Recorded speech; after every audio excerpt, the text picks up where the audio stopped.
প্রশাসন অন্ততপক্ষে নির্বাচনের ক্ষেত্রে যেন একদমই সবার ক্ষেত্রে ইকুয়াল থাকেন, সবাইকে যেন সমান সুযোগ তৈরি করে দেন, যেটাকে আমাদের পরিভাষায় এখন আমরা বলি লেভেল প্লেইং ফিল্ড। এই ফিল্ড যেন সকলের জন্য অবারিত থাকে, সমান থাকে, বৈষম্য যেন কোনোভাবেই এখানে না হয়, এই থাকবে আমার প্রথম অনুরোধ প্রশাসনের কাছে। দ্বিতীয়ত,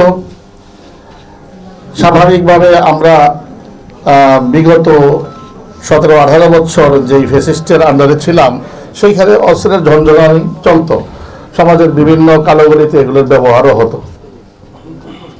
যেহেতু একেবারেই সন্নিকটের নির্বাচন, সেহেতু আমার থাকবে যে এখানে কালো অস্ত্র বা অস্ত্র তো সবটাই কালো, তারপরে অবৈধ অস্ত্র বলতে চাচ্ছি আমি, অবৈধ অস্ত্র যেন এখানে না থাকে।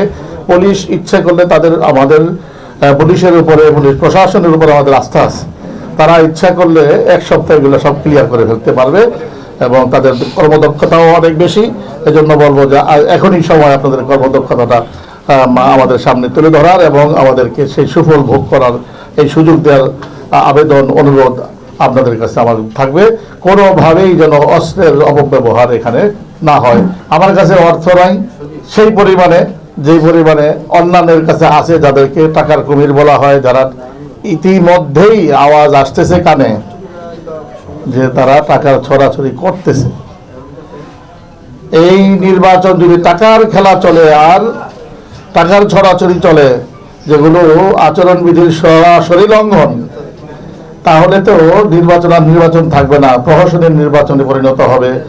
এই জন্য প্রশাসনকে বলবো মানে চৌকান্ন থাকা এবং আমাদেরকে এই অবৈধ চর্চা থেকে আমাদেরকে হেফাজত করা, আমাদের সমাজকে হেফাজত করা, যুব সমাজকে, ভোটারদেরকে অন্তত কালো টাকায় যেন মানুষ বিভ্রান্তিতে না পড়ে যায় এবং ভুল জায়গায় ভোট না দিয়ে বসে, এজন্য এগুলোকে নিয়ন্ত্রণ রাখার যে ব্যবস্থা নেওয়ার দরকার সেটাও তাদের করতে হবে। নির্বাচনে যেই পেশি শক্তি, মাসেল শক্তি, যেটা মাসেল পাওয়ার বলে, অথবা আমরা সরাসরি বলবো সন্ত্রাসী, যে দলেরই হোক, যারা নির্বাচনে কোনো ধরনের প্রভাব বিস্তার করতে পারে এমন সন্ত্রাসীদেরকে অ্যারেস্ট করা। নির্বাচনের আগেই তাদেরকে অ্যারেস্ট করেন, নির্বাচনের পরে ছেড়ে দিয়ে নাদব কায়দা শিখায়, কিন্তু নির্বাচনকালীনে সময়ে যেন তারা কোনোভাবেই সমাজে বিচরণ করতে না পারে। আর এই কাজ করতে গিয়ে নির্দোষ মানুষ যেন কোনোভাবেই আপনাদের আইনের পেছে পড়ে জেল না খাটে, সেদিকেও লক্ষ্য রাখতে হবে। শুধু পার্টিকুলার কোনো একটি দল করে বিধায়ী সেই দলের সবাইকে ধরে ফেলতে হবে, এই ধরনের অ্যাটিচিউডকে গ্রহণ করা যায় না, সমর্থন করা যায় না।